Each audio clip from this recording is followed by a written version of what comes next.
Hey, it's Heather. Welcome back to my channel. Heather Marie Loves To. Today I wanted to do a video about die cutting. So, I made an embellishment video that kind of showed some of the die cuts I made. So die cutting is just basically cutting out shapes, and usually like material that's like cardstock or paper. Yeah, I mean, it has a mold. So see, like, this is what you would consider, quote-unquote, a mold, even though it's very thin. Then you would put the material that you want to cut out, so like your paper. And then what you would do is you would do what we call sandwiching in between plates, and then you run it through your machine. So, there are different kinds of materials you can cut. You can cut chipboard with some of your steel rolled dies. This is a steel rolled die. This is considered like a thinlet die. If you notice, they're very, very thin. Okay, so, and if you saw the steel rolled die, these kind of just look like foam, but if you take a look, we'll see right here. If you take a look, see this metal? This is part of the die. And so you would put your material. Lots of times with these dies are usually meant you can do thicker things.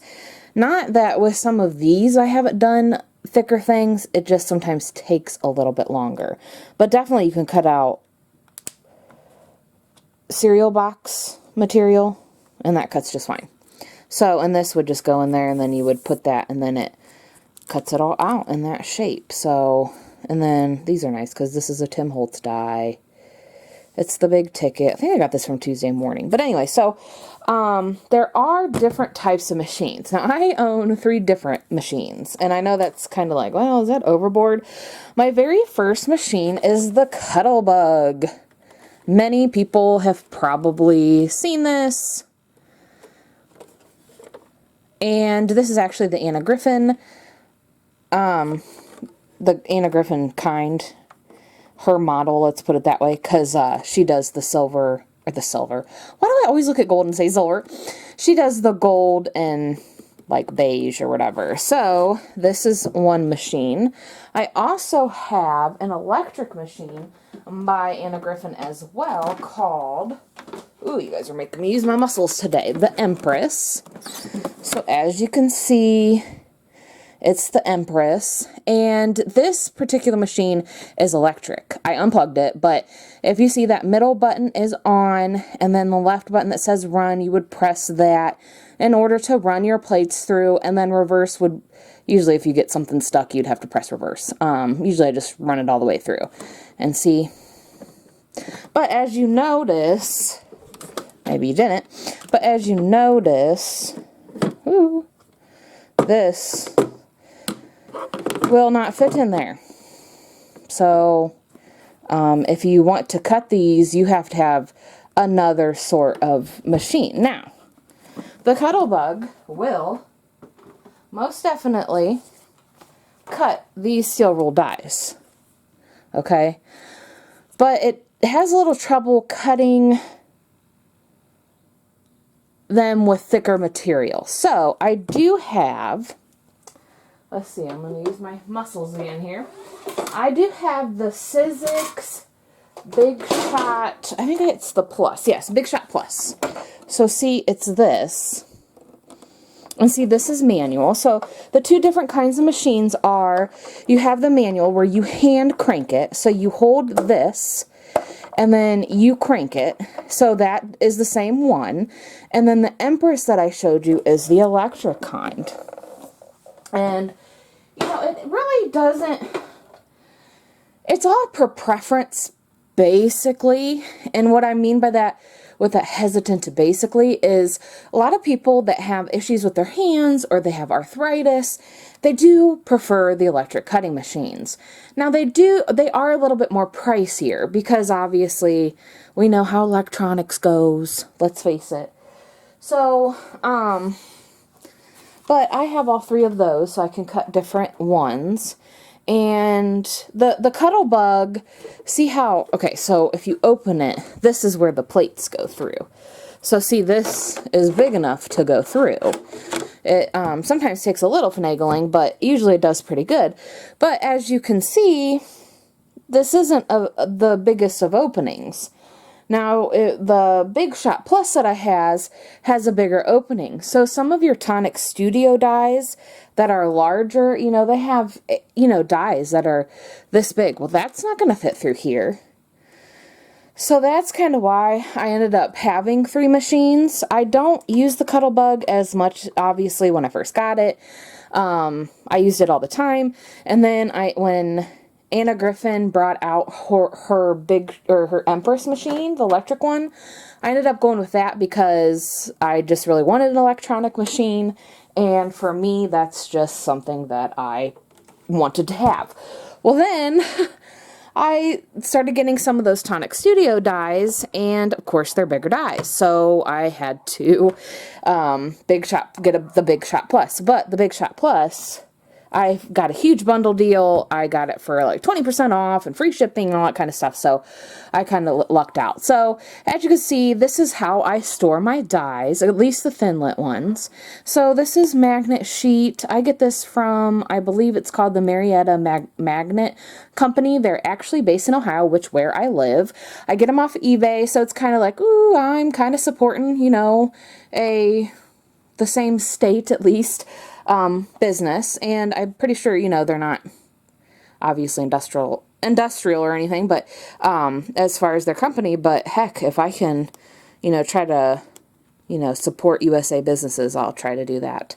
And then, of course, these I just kind of keep in like a container because, as you could see, compared to one of our little girls here, lots different. So I do not own a ton of these, but I do like them all. I feel like I like the thinlits better just because that's just sort of how it goes. So, these are the plates. Okay. So, those are some of the plates. And what you do is like, okay, so see, this is the Cuttlebug. Up here it says Cuttlebug. And this is magnet. So, haha. Look. It's not going to fall off. So this was huge when these first came out. I mean, it was amazing because it was like, oh my gosh, it's magnetic. I don't have to tape everything down. Now, do I still tape stuff down? Yes, I do. Because what you have to do is you have to take your magnet, or, you know, your die, you put it on your magnet sheet, and then you take a piece of paper and you put it on top, okay? And then you place your other little die on top, and then you run it through your machine, okay? So I do sometimes tape it because I like to try to use all my scraps up and such. So, you know, if you have a little scrap that you only have so much room to work with, I will kind of position it, you know, as much, so I don't have as much waste. And then I use my good old washi tape. If you don't know what washi tape is, it's basically painter's tape in a smaller roll and for crafting. However, the painter's tape will tend to, you have to stick it on your clothes several times in order to use it on your paper, so it's just easier just to use washi tape. So you can tape that up, run it through your machine, it won't move, it pops out, you're good to go. So that's usually what we do with that. And as you can see, look, these are my Big Shot Plus plates. These are the Cuttlebug plates. And then, let's see, these are my Empress plates. Now, they have, like, these are my smaller Empress plates. They do have longer ones, so if you're trying to use something longer, it will work. But as you can see, kind of probably in widths. So see, with my Big Shot Plus, I have a lot more room to work with as far as length of dies goes. And then when you go to the Empress, you have a little bit more room, and then you have much less room in the Cuttlebug. But I love all 3 machines. I do kind of levitate more towards my electronic cutter just because you turn it on, you know, you run it through, no cranking, because sometimes thicker materials will, I mean, 110-pound cardstock, I mean, it's thick, so it can cause your hand to hurt, and especially if you have issues with your hand, that's why some people, like I said, choose to go to the electronic cutters. So I showed you about the, you know, there's different types of dies, the thinlits, which are the thin shaped dies, and then the thicker steel ruled dies, which are nice. And then you also can do things with embossing. So embossing is just taking what we call folders. So there's things called embossing folders, which are these little guys. And as you can see, that doesn't look like much. But you open it up, and one side has an image that's raised. One side has an image that is indented. So what you do is you throw your piece of paper in your little folder,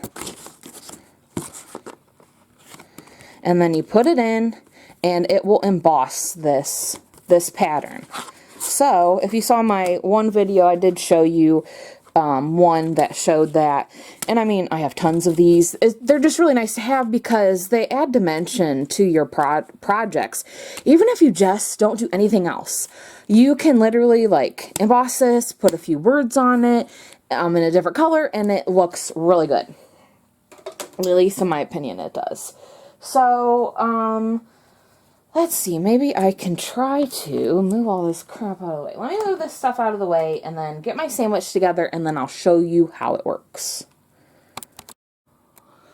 Okay, so I got stuff set up so we could do this. I did want to show you, so this is a tonic die, and look, this particular die does not fit in the Cuttlebug. So if you wanted this tonic die, you would not be able to use it in the Cuttlebug, or at least the biggest layer. I mean, I know some people, instead of running out and buying a new machine, they kind of stock sales and such, and then they'll just continue to use some of the smaller layers that will fit, and then they buy another machine. Okay, so I just decided to use the Cuttlebug because I think this is going to work better than the other ones. Let me turn on my light again. So every machine has a sandwich plate, like I told you. So this one is an A plate, and then the magnetic, which is actually a B plate. So see how this is a B plate?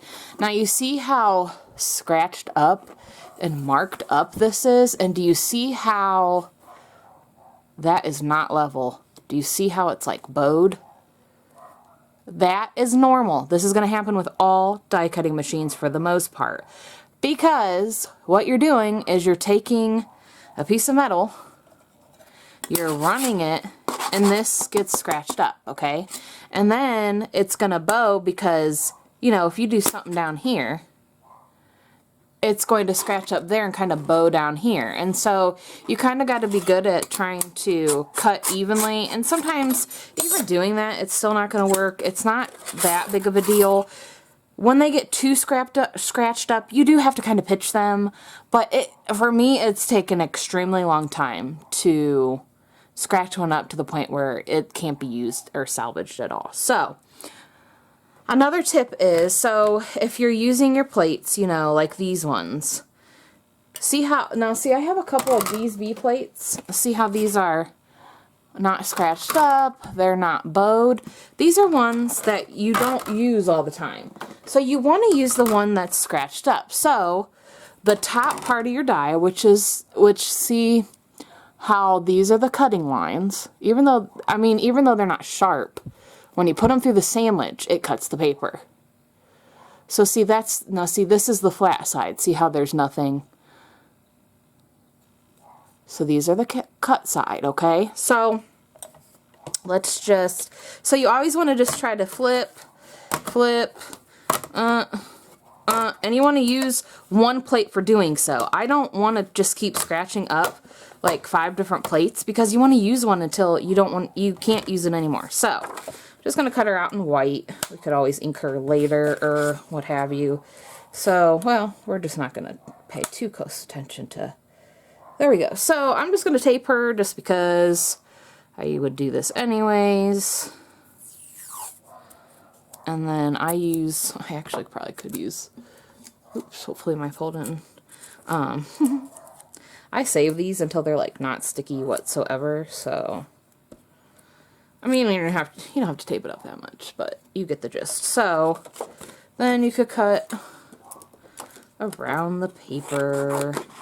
I'm just doing one of these guys. And then you want to put your die face up, okay? And some people will take their die and kind of off-center it. Kind of helps so you don't have a speed bump, as Stephanie Bernard would say on My Stamps of Life. So then you have this. Now, I didn't need to use the big plate system, but I didn't want to try to finagle to try to find. So I'm just setting this aside. And then, see, the Cuttlebug has this, like, pad, and it will help suction cup down. So, and this is nice, too. If you're left-handed, there's one for right-handed. If you want it for the left hand, you just switch it that way. So, you just do that, and then you kind of push it down, and then there. And then, see, it doesn't move. I'm shaking it pretty good, but it doesn't move, okay? So you saw I had my sandwich together. You get it started. Now, usually it gets pretty easy, so you want to hold your hand here. It gets pretty easy until you get over the die. And then I don't have enough sandwiches, apparently. That's okay. I think I still need a B plate or something. Maybe? I think I needed another B plate. See, it's been so long since I used the Cuttlebug. Yep, that's what I needed. So I actually needed the A plate, a B plate, the magnet, the die, and then the piece of paper, and then the cut up magnet, okay? So, as you see, it's pretty easy, and then once I get over the die, it's a little bit more difficult. Did you hear that little bit of cracking? That is normal too, because again, you're taking a big sandwich, it's putting a lot of pressure. You may not think it's a lot of pressure, but it definitely is, okay? So there we go, and then we'll just get our Cuttlebug out the way. La la la, la la la, and there we have it. And of course, take off your little washi tape. Now, sometimes, every once in a while, things are thicker than what you think, or things just don't cut appropriately. You just sometimes have to run it back through, so. And as you can see, there she is, all cut out. Isn't she pretty? She's got her seashell. And so, there you are. So, always keep in mind, too, you know, if she's this, you know, like the cut lines are this way, she's in the paper like this. But when she comes out, she is going to be like this. Now, see how this little piece of paper is like dangling? You can get that out. And then some dies really cause a lot of paper to be stuck in them. That's okay. You can just they have different tools. Like this is an Anna Griffin tool. It's got this brush on there. You could actually use one of those big baby bottle brushes. You can use that to get that out of the die. This also has different tools. So see how this is a pokey tool? This is what we call them. It's a very fancy word. And do you see how there's these little holes? Now watch. See, a lot of the dies, see how a lot of the dies have those, so you can get it out of the paper. Some of the older dies don't, so just be prepared if you're buying some older stuff at a yard sale or you're not hip to certain ones. It could be a little bit more difficult to get them out, but I don't usually find it that difficult. Yeah, so I think that's the gist of that. I don't think there's really much to add. And, you know, if you wanted to paper piece her, like if you wanted to make her little seashells a different color, just cut it out again and then cut out what you want a different color. So if you saw that other video of mine where I had a girl and I kind of dressed her up and such, you know, that's what I did. I just cut it out a couple different times and then I pieced it up. So I think that's it. I hope you have a wonderful day. Don't forget to like this video, subscribe to my channel, and I hope to catch you on my next video. Bye!